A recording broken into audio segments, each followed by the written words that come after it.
یہ ویڈیو فصلوں کی بڑھوتری کے لیے درکار عوامل سلسلہ کا حصہ چہارم ہے، اور اس ویڈیو میں ہم مٹی کی کیمیائی خصوصیات کے بارے میں بات کریں گے۔ مٹی کی کیمیائی خصوصیات پیداواری زراعت کے لیے اور اچھی پیداوار کے لیے ان کا علم کسانوں کے لیے بہت اہمیت کا حامل ہے۔ مٹی کی کیمیائی خصوصیات میں تین چیزیں جو کہ زرعی پیداوار کو دیکھ بھال کرنے والے حضرات کے لیے علم ہونا بہت ضروری ہیں۔ اس میں پہلی خصوصیت ہے مٹی کی تیزابیت، اور دوسری خصوصیت ہے مٹی میں نمکیات کی مقدار اور مٹی میں سوڈیم کی مقدار۔ ان خصوصیات کے بارے میں ہم تھوڑی سی تفصیل سے بات کریں گے۔ سب سے پہلے مٹی کی تیزابیت اور اساسیت کے بارے میں ہم بات کریں گے، جو کہ سائل پی ایچ سے ڈینوٹ کی جاتی ہے۔ حضرات، یہ پی ایچ سکیل ہے۔ پی ایچ سکیل کو سادہ لفظوں میں پاور آف ہائیڈروجن آئن کہتے ہیں، یعنی کہ ہائیڈروجن آئن کی طاقت، اور اسی آئن کی طاقت یا مقدار کی بنیاد پر کسی مرکب یا محلول کی تیزابی خصوصیت کا اندازہ لگایا جاتا ہے، اور ہائیڈرو آکسائڈ یعنی کہ او ایچ آئن کی تعداد یا مقدار کسی مرکب یا محلول کی اساسی خصوصیت کا پیمانہ ہوتی ہے۔ پی ایچ سکیل کے 14 درجے ہوتے ہیں، جیسا کہ آپ سکرین پر دیکھ رہے ہیں، اور 7 کے معیار پر نیوٹرل تصور کیا جاتا ہے۔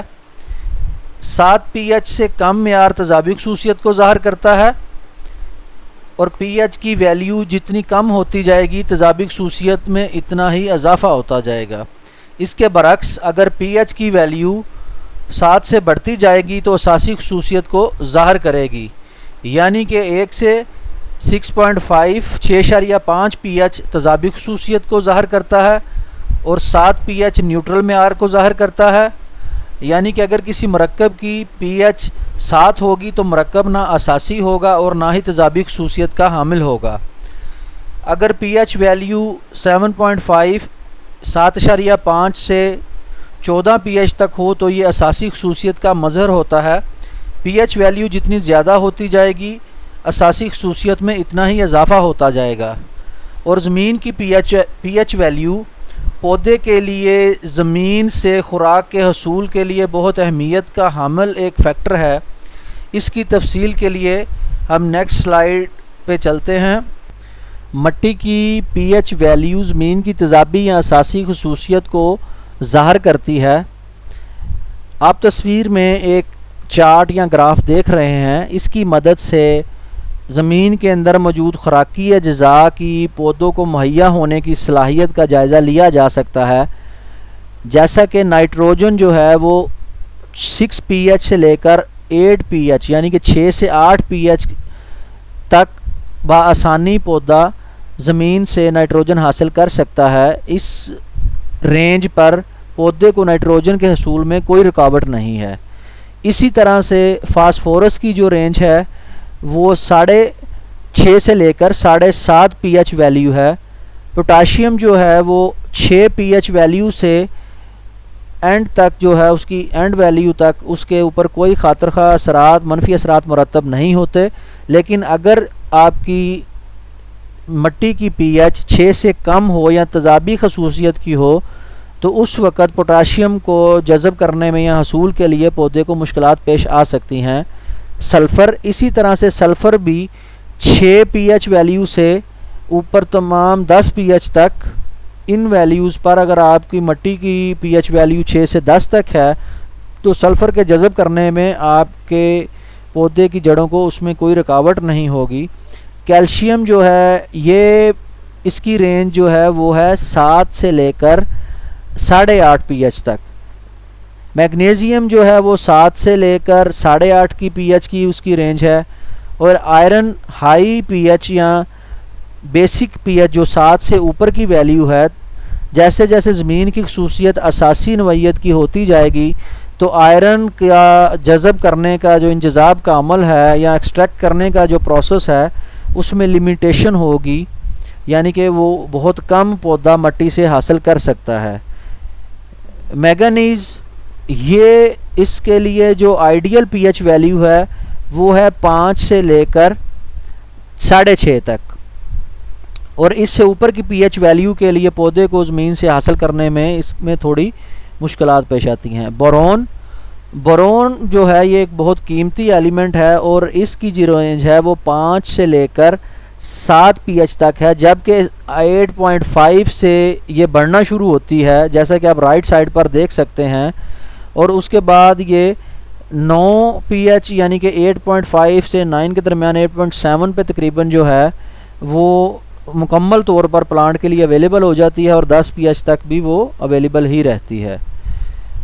कॉपर और जिंक जो हैं इसकी रेंज 5 pH से लेकर 7 pH तक रहती है, और मोलिब्डेनम जो है इसकी रेंज 7 pH से लेकर ऑनवर्ड 10 pH तक बआसानी पौधे के लिए मुयस्सर रहती हैं।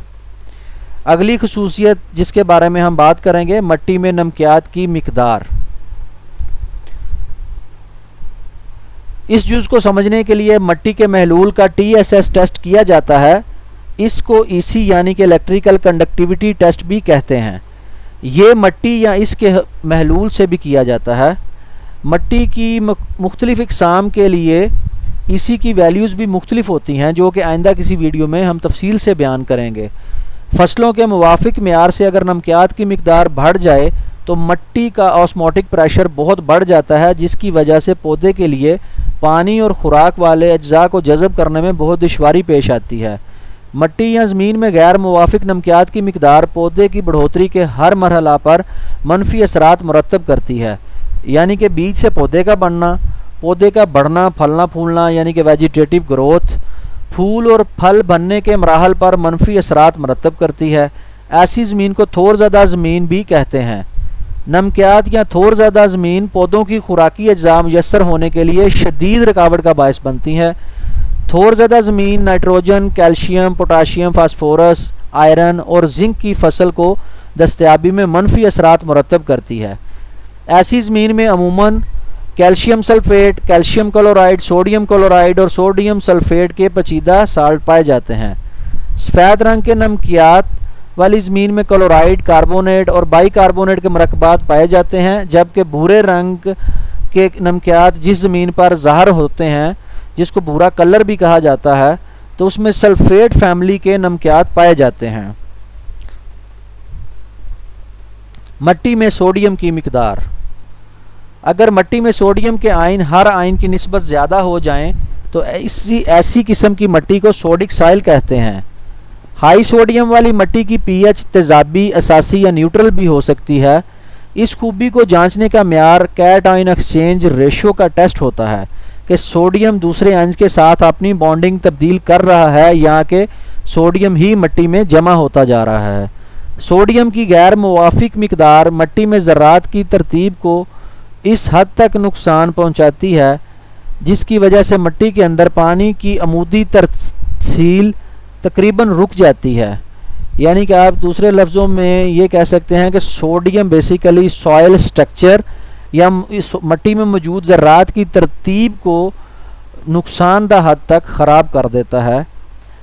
इसकी डेंसिटी बढ़ा देता है मिट्टी की, जिससे मिट्टी के अंदर अमूदी तरसील जो है, पानी की ड्रेनेज वो रुक जाती है और मिट्टी देर से बदतर आती है, जिसमें फसल की बढ़ोतरी के लिए मौजू हालात या मुवाफिक हालात नहीं रहते।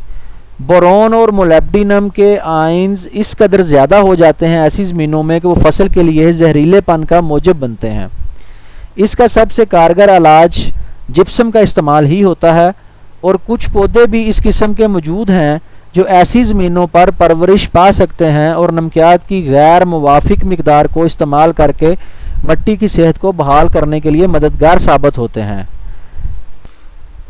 नाज़रीन, आखिर तक वीडियो देखने का बहुत शुक्रिया। बराए मेहरबानी इस चैनल को सब्सक्राइब कर लें और साथ मौजूद घंटी के बटन को भी दबा दें। शुक्रिया।